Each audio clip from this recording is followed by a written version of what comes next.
Hello students, IIT brain में आप सभी का स्वागत। आज हम फिजिक्स में जिस टॉपिक पर डिस्कशन करेंगे उस टॉपिक का नाम है चार्ज डिस्ट्रीब्यूशन।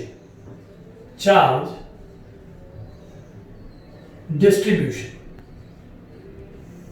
चार्ज डिस्ट्रीब्यूशन उन कंडीशंस के लिए स्टडी किया जाता है इलेक्ट्रिक फील्ड चैप्टर में जिन कंडीशंस में चार्ज पार्टिकल के बजाय हम चार्ज को किसी बॉडी के ऊपर यूनिफॉर्मली डिस्ट्रीब्यूट कर देते हैं। जैसे उदाहरण के लिए, अगर किसी एक पॉइंट पर चार्ज को प्लेस करने के जगह मैं एक रॉड में चार्ज को डिस्ट्रीब्यूट कर दूं थ्रू आउट, यानी अब चार्ज किसी पोजीशन पर लोकेलाइज नहीं है, अब इस पूरी रॉड में चार्ज को डीलोकेलाइज कर दिया गया है। तो चार्ज डिस्ट्रीब्यूशन में हम ये सीखते हैं कि इस रॉड के चार्ज अमाउंट को अब किस तरीके से एक्सप्लेन किया जाएगा। तो मान लेते हैं कि इस रॉड में जिसका लेंथ L है, Q चार्ज को यूनिफॉर्मली डिस्ट्रीब्यूट कर दिया गया है। तो इस कंडीशन में इस रॉड के यूनिट लेंथ में चार्ज का जो अमाउंट होगा वो Q/L हो जाएगा। इस Q/L को इस रॉड की लीनियर चार्ज डेंसिटी कहते हैं, यानी इस रॉड की लीनियर चार्ज डेंसिटी Q/L हो जाएगी, जिसके लिए हम लोग लैम्डा सिंबल यूज करते हैं। तो जिस प्रॉब्लम में भी, जब कभी हम इस तरीके का कोई प्रॉब्लम सॉल्व करेंगे इलेक्ट्रिक फील्ड में, जहां पर हमें किसी रॉड के कारण किसी पॉइंट पर इलेक्ट्रिक फील्ड कैलकुलेट करना होगा, तो वहां पर हम लैम्डा को रॉड में यूनिट लेंथ में अमाउंट ऑफ चार्ज कंसिडर करेंगे। So this lambda is known as linear charge density of the rod and its unit will be coulomb per meter. It is coulomb per meter. तो coulomb per meter इसकी unit होगी और charge की total amount को rod की total length से divide करके ये टर्म कैलकुलेट किया जाएगा। ठीक इसी प्रकार की एक दूसरी कंडीशन पे डिस्कस करते हैं कि अगर ये चार्ज किसी रॉड में डिस्ट्रीब्यूट होने के बजाय किसी एरियल बॉडी पर डिस्ट्रीब्यूट हुआ होता। जैसे एग्जांपल के लिए मान लीजिए ये एक हॉलो स्फीयर है और Q अमाउंट ऑफ चार्ज को इसके सरफेस पे थ्रू आउट डिस्ट्रीब्यूट कर दिया गया है।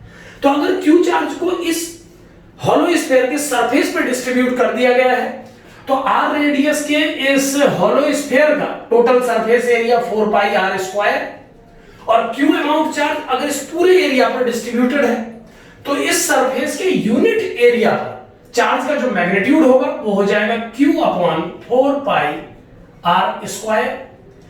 इस टर्म को, इस चार्ज और एरिया के रेशियो को हम लोग इस चैप्टर के लिए जो नाम देंगे वो है एरियल डेंसिटी, और सिग्मा इसके लिए हम नोटेशन यूज करेंगे। So lambda is used for linear bodies to explain its linear charge density and sigma will be areal surface charge density, areal density in the case when you are considering aerial bodies। अगर charge area में distribute हुआ है तो surface charge density, और अगर charge किसी rod में distribute हुआ है तो लीनियर चार्ज डेंसिटी। इसी थीम के तीसरे स्टेप में, अगर ये चार्ज किसी 3 डायमेंशनल बॉडी के कंप्लीट बल्क में भी डिस्ट्रीब्यूट हुआ है, जैसे उदाहरण के लिए अगर मान लीजिए ये एक सॉलिड स्फीयर है जो R रेडियस का है और Q अमाउंट चार्ज को इस पूरे सॉलिड स्फीयर में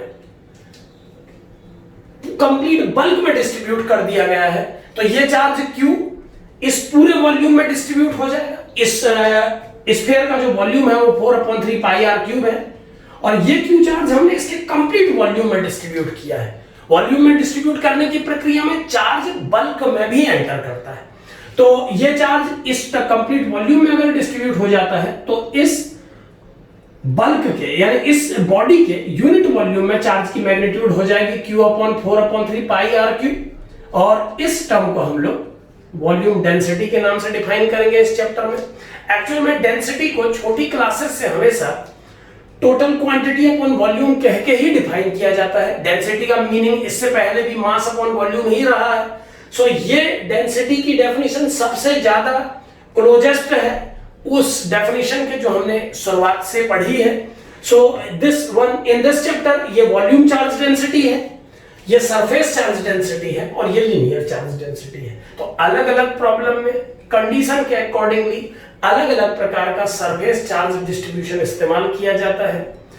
किसी भी केस में अगर चार्ज बॉडी पर डिलोकलाइज कर दिया गया है तो हमें इस तरीके के टर्म का यूज करना पड़ेगा, क्योंकि जब चार्ज पार्टिकल्स की संख्या लिमिटेड होती है तो काउंटिंग के द्वारा ऐसे प्रॉब्लम्स को सॉल्व कर लिया जाता है। हम हर पार्टिकल का इलेक्ट्रिक फील्ड सेपरेटली कैलकुलेट कर सकते हैं, लेकिन अगर किसी बॉडी में चार्ज को कंटिन्यूअसली डिस्ट्रीब्यूट किया गया है तो फिर इस तरीके के कैलकुलेशन कर पाना पॉसिबल नहीं है।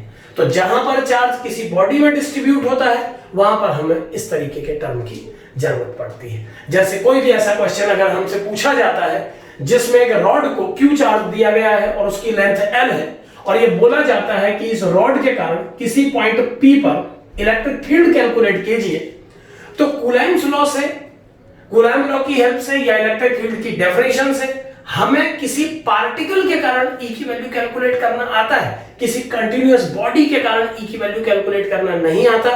तो हम इस कंप्लीट रॉड का एक छोटा सा एलिमेंट लेकर के उस एलिमेंट की वजह से इस पॉइंट P पर इलेक्ट्रिक फील्ड कैलकुलेट करेंगे और फिर समेशन प्रोसेस के द्वारा या इंटीग्रेशन के द्वारा इस कंप्लीट रॉड का इलेक्ट्रिक फील्ड इस पॉइंट पे निकाला जाएगा। तो इस सिचुएशन में अगर इस छोटे से एलिमेंट को dx लेंथ का कंसीडर किया गया है तो हमें ये मालूम होना चाहिए कि इस dx लेंथ में टोटल चार्ज कितना है। ऐसी स्थिति में हमें लीनियर चार्ज डेंसिटी की रिक्वायरमेंट होती है। अगर हमें इस रॉड की लीनियर चार्ज डेंसिटी मालूम है तो इस छोटे से एलिमेंट पर नेट चार्ज की वैल्यू को लैम्डा dx माना जा सकता है। तो लीनियर चार्ज डेंसिटी इस तरीके के किसी भी प्रॉब्लम को सॉल्व करने में हेल्प करती है जहां पर चार्ज किसी लीनियर बॉडी पर डिस्ट्रीब्यूट होता है। वहीं दूसरी ओर अगर किसी एरिया यानी सरफेस पर चार्ज डिस्ट्रीब्यूट किया गया है और इस सरफेस के कारण किसी पॉइंट पर इलेक्ट्रिक फील्ड कैलकुलेट करने को बोला जाए तो फिर मैं वही कहूंगा आपसे कि हमें अपने पुराने पढ़े के हिसाब से केवल एक पार्टिकल के कारण E निकालना आता है, किसी बड़ी डिस्क के कारण या किसी स्फीयर के कारण हम E कैलकुलेट करना नहीं जानते। तो अगर हमें इस कंप्लीट कंटिन्यूअस बॉडी के कारण इस पॉइंट पर E कैलकुलेट करना है तो हमें इस बॉडी में एक छोटे से एरिया dA को कंसीडर करना होगा। याद रहे ये एरिया इनफाइनाइटली स्मॉल है। इनफाइनाइटली स्मॉल का अर्थ है ये एरिया इतना छोटा है कि इसे एक पार्टिकल कंसीडर किया जा सकता है। तो इस पार्टिकल के कारण अगर हम इलेक्ट्रिक फील्ड की डेफिनेशन यूज करें तो इस पॉइंट पर E कैलकुलेट किया जा सकता है और फिर समेशन के द्वारा या इंटीग्रेशन के द्वारा इस कंप्लीट बॉडी का इलेक्ट्रिक फील्ड इस पॉइंट पर कैलकुलेट किया जा सकता है। तो ये सब कैलकुलेट करने के लिए पहले हमें इस छोटे से कंसीडर किए हुए एलिमेंट में चार्ज की रिक्वायरमेंट होगी। तो अगर हमें इस बॉडी का सिग्मा मालूम है कि इसके पर यूनिट एरिया में कितना चार्ज है तो सिग्मा को इस एलिमेंट की एरिया से मल्टीप्लाई करके हम इस एलिमेंट का नेट चार्ज कैलकुलेट कर पाएंगे। तो एरिया डेंसिटी के बिना एरियल बॉडी जहां पर एरिया में चार्ज डिस्ट्रीब्यूट रहता है उस तरीके की प्रॉब्लम को सॉल्व नहीं किया जा पाएगा। एरियल डेंसिटी का रिक्वायरमेंट उन बॉडीज के लिए होता है जिनमें चार्ज एरियल यानी कंप्लीट सरफेस पर डिस्ट्रीब्यूट होता है। लीनियर चार्ज डेंसिटी का यूज उन बॉडीज के लिए होता है जिनमें चार्ज बॉडी की लेंथ पर डिस्ट्रीब्यूट होता है। इसी कहानी के तीसरे चरण में अगर हमें किसी वॉल्यूमेट्रिक बॉडी जिसके बल्क में भी चार्ज है उसके कारण किसी पॉइंट पर इलेक्ट्रिक फील्ड कैलकुलेट करना है तो हम उस बॉडी में एक छोटे से वॉल्यूम को इमेजिन करेंगे। याद रहे ये वॉल्यूम इतना छोटा होना चाहिए कि हम इसे एक पार्टिकल के इक्विवेलेंट कंसीडर कर सकें। इस छोटे से पार्टिकल के कारण किसी पॉइंट P पर इलेक्ट्रिक फील्ड कैलकुलेट करने के लिए हमारे पास फॉर्मूला है और उसके बाद समेशन की प्रक्रिया द्वारा या इंटीग्रेशन के द्वारा इस पॉइंट पर टोटल इलेक्ट्रिक फील्ड कैलकुलेट किया जा पाएगा। लेकिन ऐसा कुछ भी करने से पहले हमें इस छोटे से पार्टिकल में टोटल चार्ज की वैल्यू मालूम होनी चाहिए। तो अगर हमें इस बॉडी की वॉल्यूम चार्ज डेंसिटी रो मालूम होगी तो हम इस छोटे से एलिमेंट में टोटल चार्ज की वैल्यू कैलकुलेट कर पाएंगे। तो वॉल्यूम चार्ज डेंसिटी भी इंपॉर्टेंट है। इसका रिक्वायरमेंट उन प्रॉब्लम्स के लिए है जिन प्रॉब्लम्स में नेट चार्ज बॉडी के कंप्लीट वॉल्यूम पर डिस्ट्रीब्यूट होता है। एरियल चार्ज डेंसिटी की रिक्वायरमेंट एरियल बॉडीज के लिए है और लीनियर चार्ज डेंसिटी की रिक्वायरमेंट लीनियर बॉडीज के लिए है। तो जब कभी हम आगे जब इस चैप्टर में लगातार हम नई नई क्लिप बनाएंगे तो हम इलेक्ट्रिक फील्ड डिफरेंट बॉडीज के इलेक्ट्रिक फील्ड पर वर्क करेंगे। तो वहां पर हमें चार्ज डिस्ट्रीब्यूशन का कंप्लीट नॉलेज होना चाहिए। किसी भी टाइप की बॉडी में अगर चार्ज डिस्ट्रीब्यूट है तो हमें मालूम होना चाहिए कि उसमें एक छोटा सा एलिमेंट कैसे कंसिडर किया जाए और कैसे कैलकुलेट किया जाए उसमें चार्ज का मैग्नीट्यूड, क्योंकि बिना चार्ज के मैग्नीट्यूड के कैलकुलेट किए हम इलेक्ट्रिक फील्ड की वैल्यू एक छोटे से एलिमेंट के कारण नहीं कैलकुलेट कर पाएंगे। तो चार्ज डिस्ट्रीब्यूशन हमने सीखा ताकि हम आगे डिफरेंट बॉडीज के इलेक्ट्रिक फील्ड की वैल्यू को कैलकुलेट कर पाए। Thank you.